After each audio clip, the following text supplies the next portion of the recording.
श्री शनिवार व्रत कथा। जय श्री शनिदेव। वीएस भक्ति चैनल पर आप सभी का स्वागत है।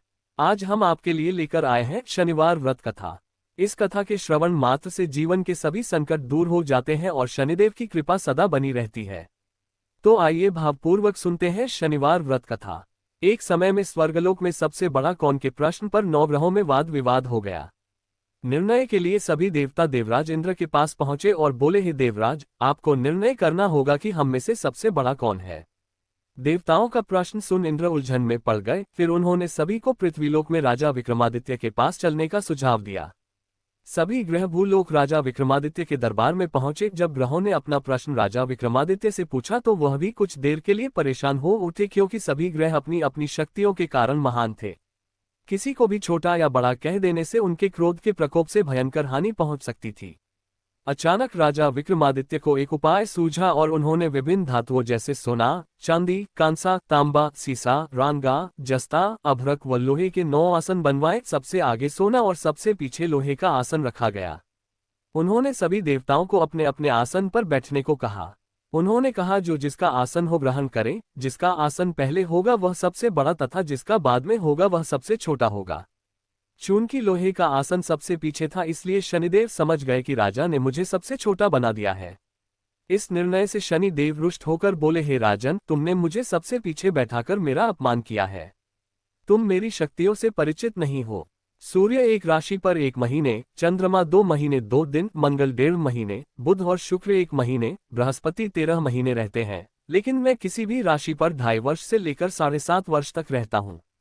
बड़े बड़े देवताओं को मैंने अपने प्रकोप से पीड़ित किया है। अब तू भी मेरे प्रकोप से सावधान रहना। इस पर राजा विक्रमादित्य बोले, जो कुछ भाग्य में होगा देखा जाएगा। इसके बाद अन्य ग्रहों के देवता तो प्रसन्नता के साथ चले गए, परंतु शनिदेव बड़े क्रोध के साथ वहां से विदा हुए।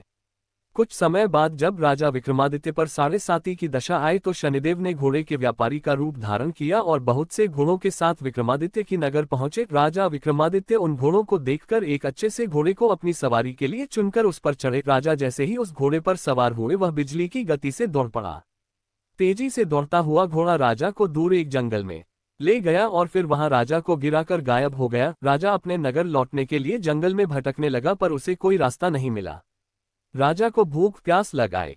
बहुत घूमने पर उन्हें एक चरवाहा मिला। राजा ने उससे पानी मांगा। पानी पीकर राजा ने उस चरवाहे को अपनी अंगूठी दे दी और उससे रास्ता पूछकर जंगल से निकलकर पास के नगर में चल दिए। इस पर राजा विक्रमादित्य बोले, जो कुछ भाग्य में होगा देखा जाएगा।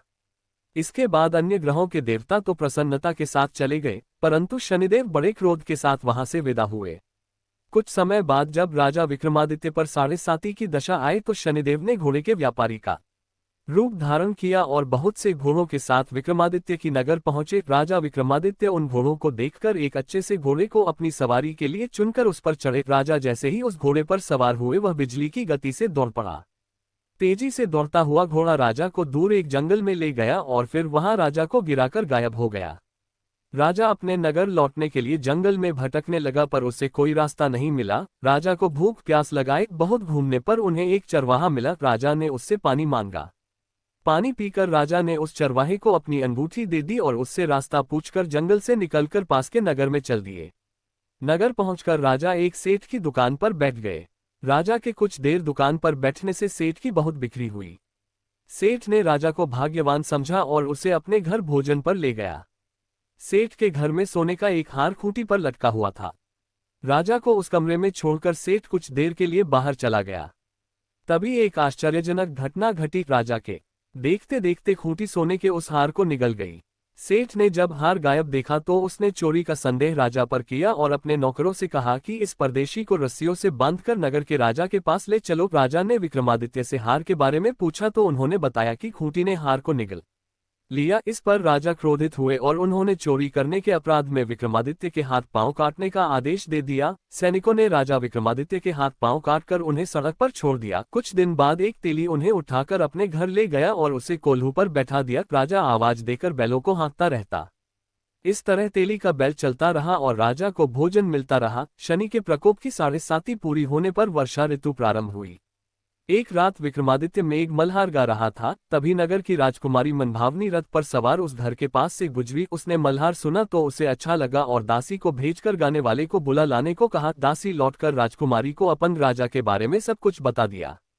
राजकुमारी उसके मेघ मल्हार से बहुत मोहित हुई और सब कुछ जानते हुए भी उसने अपन राजा से विवाह करने का निश्चय किया। राजकुमारी ने अपने माता पिता से जब ये बात कही तो वह हैरान रह गए। उन्होंने उसे बहुत समझाया पर राजकुमारी ने अपनी जिद नहीं छोड़ी और प्राण त्याग देने का निश्चय कर लिया। आखिरकार राजा रानी को विवश होकर अपन विक्रमादित्य से राजकुमारी का विवाह करना पड़ा। विवाह के बाद राजा विक्रमादित्य और राजकुमारी तेली के घर में रहने लगे। उसी रात स्वप्न में शनिदेव ने राजा से कहा, राजा तुमने मेरा प्रकोप देख लिया, मैंने तुम्हें अपने अपमान का दंड दिया है। राजा ने शनिदेव से क्षमा करने को कहा और प्रार्थना की, हे शनिदेव, आपने जितना दुख मुझे दिया है अन्य किसी को न देना। शनिदेव ने कहा, राजन, मैं तुम्हारी प्रार्थना स्वीकार करता हूँ। जो कोई स्त्री पुरुष मेरी पूजा करेगा, कथा सुनेगा, जो नित्य ही मेरा ध्यान करेगा, चींटियों को आटा खिलाएगा, वह सभी प्रकार के कष्टों से मुक्त होता रहेगा तथा उसके सब मनोरथ पूर्ण होंगे। ये कहकर शनिदेव अंतर्ध्यान हो गए। राजकुमारी ने अपने माता पिता से जब ये बात कही तो वह हैरान रह गए।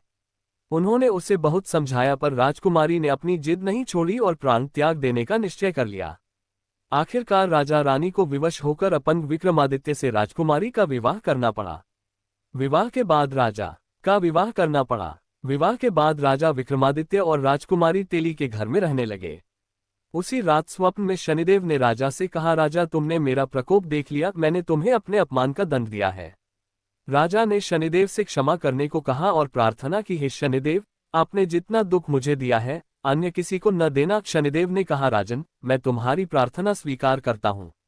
जो कोई स्त्री पुरुष मेरी पूजा करेगा, कथा सुनेगा, जो नित्य ही मेरा ध्यान करेगा, चींटियों को आटा खिलाएगा, वह सभी प्रकार के कष्टों से मुक्त होता रहेगा तथा उसके सब मनोरथ पूर्ण होंगे। ये कहकर शनिदेव अंतर्ध्यान हो गए। प्रातःकाल राजा विक्रमादित्य की नींद खुली तो अपने हाथ पांव देखकर राजा को बहुत खुशी हुई। उन्होंने मन ही मन शनिदेव को प्रणाम किया। राजकुमारी भी राजा के हाथ पांव सलामत देखकर आश्चर्य में डूब गई। तब राजा विक्रमादित्य ने अपना परिचय देते हुए शनिदेव के प्रकोप की सारी कहानी सुनाई। इधर सेठ को जब इस बात का पता चला तो दौड़ता हुआ आया और राजा विक्रमादित्य के चरणों में गिरकर क्षमा मांगने लगा। राजा विक्रमादित्य ने उसे क्षमा कर दिया क्योंकि वह जानते थे कि यह सब तो शनिदेव के प्रकोप के कारण हुआ था। सेठ राजा विक्रमादित्य को पुनः अपने घर ले गया और उसे भोजन कराया। भोजन करते समय वहां एक आश्चर्य घटना घटी। सबके देखते देखते उस खूंटी ने हार उगल दिया। सेठ ने अपनी बेटी का विवाह भी राजा के साथ कर दिया और बहुत से स्वर्ण आभूषण, धन आदि देकर राजा को विदा किया। राजा विक्रमादित्य राजकुमारी मनभावनी और सेठ की बेटी के साथ अपने नगर वापस पहुंचे तो नगरवासियों ने हर्ष के साथ उनका स्वागत किया। अगले दिन राजा विक्रमादित्य ने पूरे राज्य में घोषणा कराई कि शनिदेव सब ग्रहों में सर्वश्रेष्ठ हैं। प्रत्येक स्त्री पुरुष शनिवार को उनका व्रत करे और व्रत कथा अवश्य सुने। राजा विक्रमादित्य की घोषणा से शनिदेव बहुत प्रसन्न हुए। शनिवार का व्रत करने और व्रत कथा सुनने से शनिदेव की अनुकंपा बनी रहती है और जातक के सभी दुख दूर होते हैं। इस प्रकार समाप्त होती है शनिवार व्रत कथा। जो भी श्रद्धा भाव से इस कथा का पाठ या श्रवण करता है उस पर शनिदेव की विशेष कृपा होती है और जीवन के सभी दुख दर्द समाप्त हो जाते हैं। अगर आपको ये कथा अच्छी लगी हो तो लाइक, शेयर और VS भक्ति चैनल को सब्सक्राइब करना न भूलें। जय श्री शनिदेव।